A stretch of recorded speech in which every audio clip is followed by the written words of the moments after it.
All right, well, you guys, it's been less than 48 hours since the 78th Annual Tony Awards that was full of legendary performances, historic wins, and the night guided by the lovely Cynthia Erivo. So let's get into it. Okay, first off, Cynthia Erivo killed it as the host. I thought she was so good. I don't know for a fact if she's done it or not before, but she's obviously a Broadway legend. She's been nominated before. I think she's maybe won before, question mark, don't quote me on that either.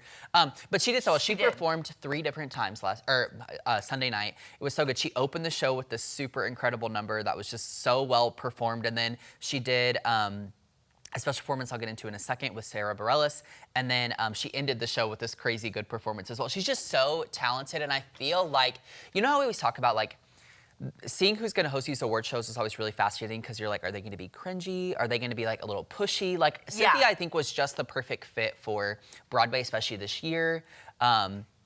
Because it was such a big year for Broadway also, so. Yes, I was gonna say, I did see a headline on vulture.com that she is the best host since Neil Patrick Harris. Yeah. That's what they're saying. Yeah. So obviously she did it. Yeah, she was so effortless with it. There was a really funny moment too. I was hoping to find a picture of it, but I didn't, where besties Oprah and Gayle King attended, and there was a moment like halfway through the show where she goes in the audience and she asks Oprah how she's doing, how the night's going. Oprah's like, great, and then she's like, hey, can you check under your seat?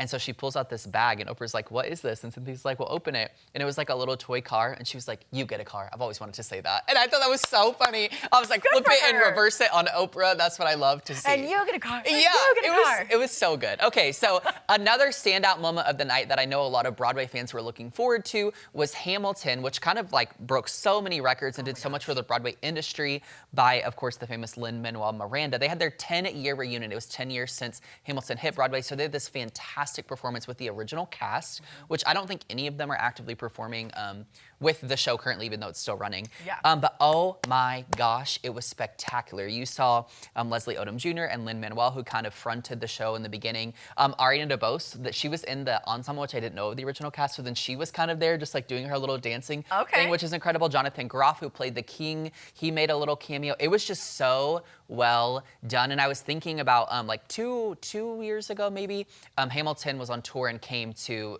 Juanita Kay. Yeah. And Charles and I went, and oh my gosh, what a spectacular show. Like, the music of that show is just so iconic.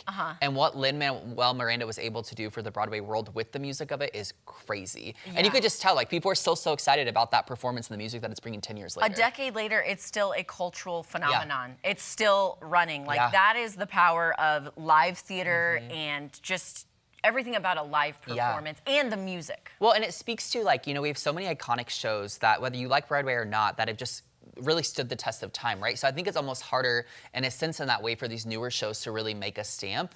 And so I think it's really impressive what they've done. But speaking of that, a revival this year that did very well was Sunset Boulevard, starring Nicole Scherzinger as the lead, playing Norma Desmond. Okay, first of all, I have to say, I've seen so many crazy things about this show on TikTok, and this is an Andrew Lloyd Webber directed show, or Andrew Lloyd Webber show in general, I guess I should say. But anyway, she did end up winning the Tony for the Best Actress by an actress in a leading role in a musical, but also she did a performance from this show, and everything makes sense to me why she won the award. It was incredible.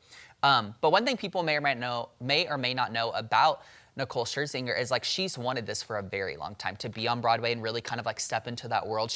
I think she is classically trained, but we see her more in like the pop world. She was a judge on The Masked Singer for years. Yeah, so it's just funny because you're like, how did she go from that to this? But this is what she wanted for a long time. Yeah. And then actually before the show, when I was looking this up, I didn't know this, but she did her Broadway premiere, if you will, in the West End in London. And that is huge. Yes, where she won the Tony equivalent in England for this role as well. So now she's like in both countries won, which is really cool. And that just goes to show your dreams can come true at any time in your life. For sure, yeah, because I think she's in her like early to mid 40s, so it's pretty incredible. Also, what's cool about this, like I mentioned, a revival, I think the last version of this was in the 90s maybe, and Glenn Close was the lead, and she also won the Tony.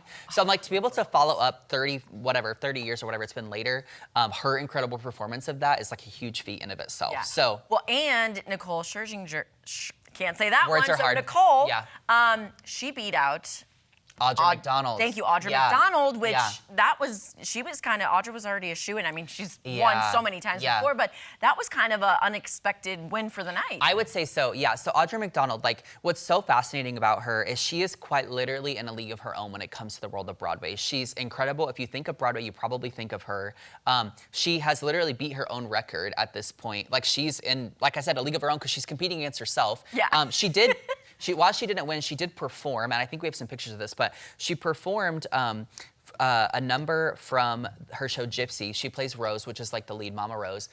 When I tell you, everything made sense about why she is who she is, why she's won so many awards, why she still is in the game now making a name for herself. I was blown away. Yeah. When I tell you, you saw this mix of like incredible acting, incredible musicianship, incredible just like, you can tell she's really like taken on she's really personified the character in a way too, I would say. It was incredible. Just her on the stage. She didn't have anybody else from the show out there. But it was like, genuinely, I was just watching it and I like my jaw was on the floor. Yes, I'm like, who can do that? What's interesting though about the whole Audra situation, and we were talking about this morning as well, is there's been a lot of drama leading up to this year's Tonys with Audra McDonald and Patti LuPone. Because Patti is she just loves drama, honestly, which makes sense. She's in theater. But she loves the drama and she loves to voice her opinion. She's not quiet about it. So she had done, I think the story goes, she had done an interview with The New Yorker a few months back. And I think they were just asking her generally about, you know, her stance on Broadway right now, perhaps. And she kind of was speaking ill will on both Audra McDonald and then another gal, I'm totally butchering this, I'm so sorry, but I think it's Keisha Lewis, or Keisha Lewis maybe, and she was the star of Alicia Keys' show Hell's Kitchen last year. And I guess there was this whole complaint against Hell's Kitchen because Patti was in a play that was right next door to the theater that Hell's Kitchen was, and she was complaining that the music was too loud and it was interrupting the play, and like, Patti, it's just so obnoxious. Also, I didn't know this until this morning, but I guess Patti played Audra's role that she's in right now like 20 years ago, so there's like, I think some like stupid beef that she's like made up in her own mind about it, but it's so dumb. Anyway, another person I want to point out before we run out of time is Darren Criss, which a lot of people know. He's been in a lot of different kind of film and TV over the last few years, but he was in this really interesting new musical called Maybe Happy Ending, and he played the role of Oliver, and he won the Best Actor, which was really exciting, and then his show also won the Best Musical, I believe, so that was really cool. I'm surprised it's taken him this long to get one. So I know. Congratulations to everyone that won a Tony. Thank you for that breakdown. Yeah, and I love how passionate you are. I did not know. I didn't even know that I felt that strongly, but here we are. Here we are. All right, you guys, our friend Cindy Spathy with Close Mentor will join us next. Don't go anywhere. We'll be back.